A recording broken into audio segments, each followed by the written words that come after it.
Hey folks, this is Queer Jam for Scene Magazine, where we look at the fresh and fabulous music on the LGBT scene.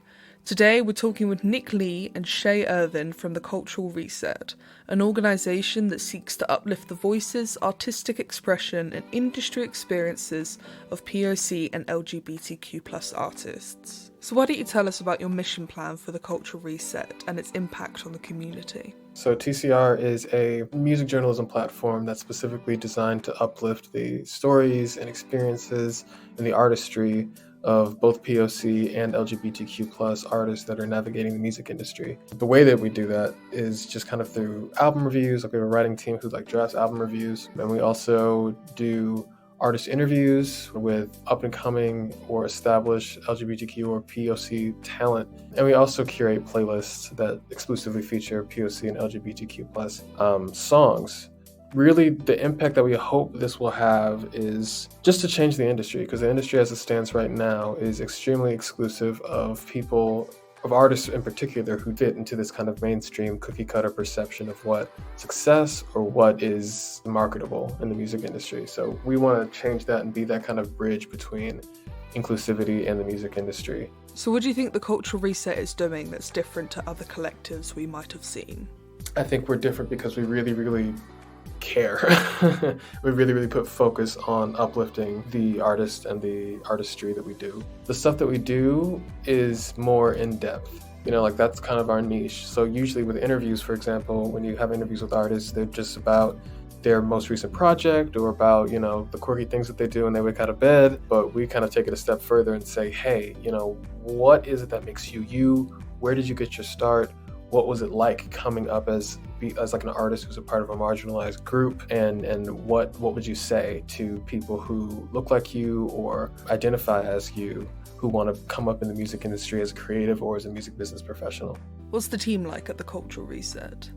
I love our team. We are a volunteer-based organization with young professionals from across the United States and globally. What is really interesting about our team is that we're all, like Shay was saying, we're all volunteers, even Shay and I.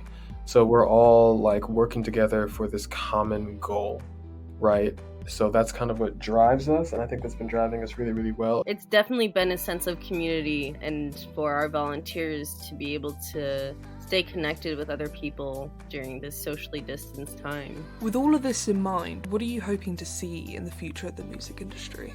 Big picture, I'd hope to see that the music industry is extremely more inclusive of not only, POC and LGBTQ+ people, but POC and LGBTQ+ people who don't necessarily fit in the box that have been assigned to them.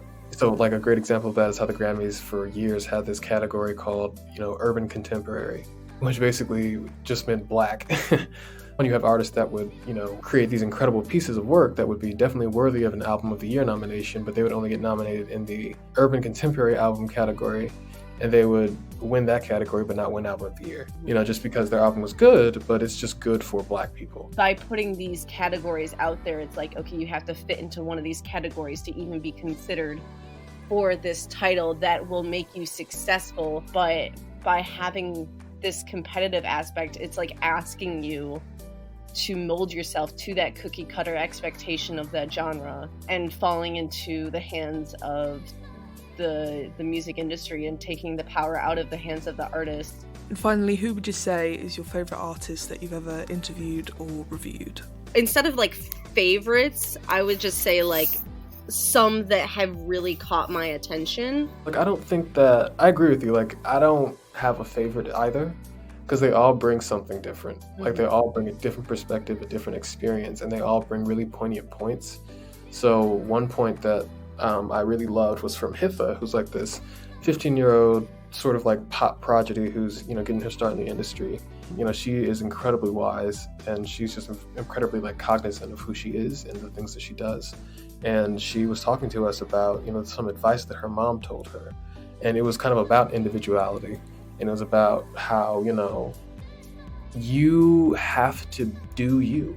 You have no choice. You can't be Becky from down the street. You can't be George from up the block. You have to be Hitha. You have to be Shay. You have to be Nick. You have to be who you are and be who you are unapologetically. And that was like a big moment for Hitha, I know, because she was going through something at that time. But, that was like a little drop of wisdom that I think resonated with me for sure. Well, thank you once again to Nick and Shay for sitting down with me and having this conversation.